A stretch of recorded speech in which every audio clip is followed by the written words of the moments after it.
So we've been talking about Gibbs free energy so far, and as you know, it's a delta G.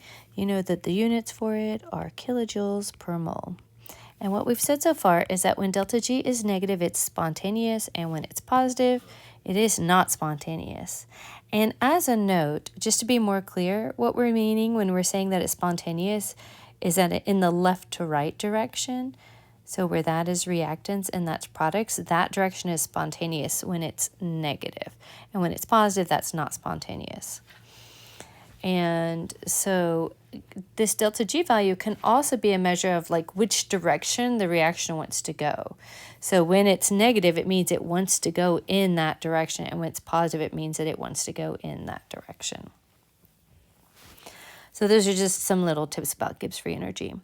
I'm going to use this idea of Gibbs free energy to introduce another term that we'll spend a lot of time looking at. You'll be just tired of looking at it by the end.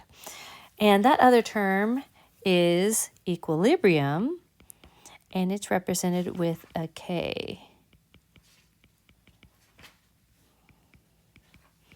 And the reason we need this term is because so far we've only talked about delta G being negative and delta G being positive, but delta G can actually also be 0 and us have some reactants and some products. And in fact, there are way more reactions that do this than you would probably imagine, because up till this point in chemistry, we've always kind of made it sound like all reactions are products to or reactants to products.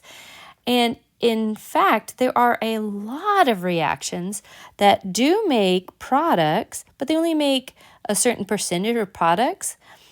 So you might start with a big amount of reactants, and then you'll use some of them up so that it becomes less reactants, and you'll have these products on the right-hand side.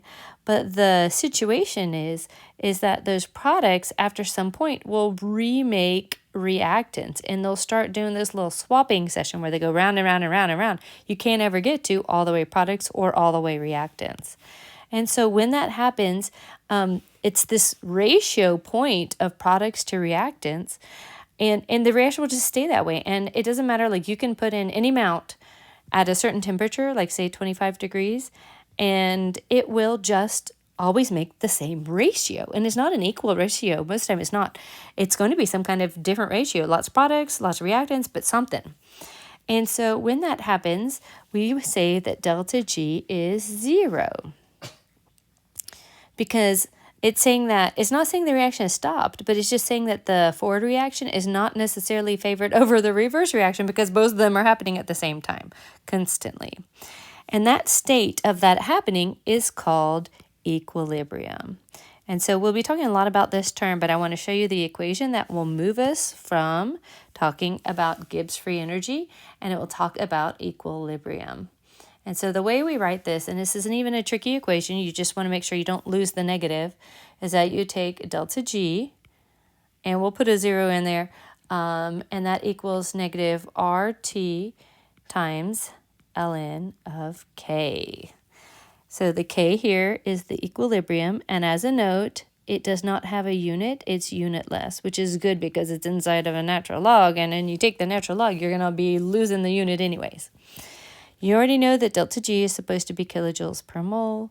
And then we've talked about this before. The R that you use with thermodynamics is 8.314. If you use it like that, notice that that's a joules per mole Kelvin. And you've got to change that, either this unit or this unit. Either one you want to change. You got to change one of them to make them consistent. I often will find myself changing the G unit. That's only because I happen to have this one in my head, but if you want to change that unit, it's fine also. And then finally, we have this T term, and this needs to be in Kelvin. And as always, remember that when you have a term in Celsius, add on 298.15.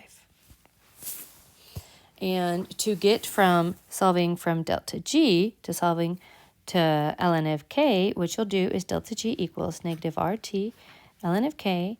We're going to divide both sides by negative RT. You notice that those go away. And so that leaves us with ln of K is equal to delta G over RT. And that negative doesn't have to sit in the bottom. You can put it in the front. You can put it by the delta G. Just you don't have to put it anywhere particular. And then to get rid of the ln of K, we're going to do that. That term will cancel out. And so we have K, those are capital K's if you can't tell, is equal to e raised to the negative delta G over RT. And again, unit consistency here. And like I said, this is it's solved for the K version. It's the same equation. It's just solved for the other version. But for unit consistency, remember that that's going to come in as a kilojoule per mole.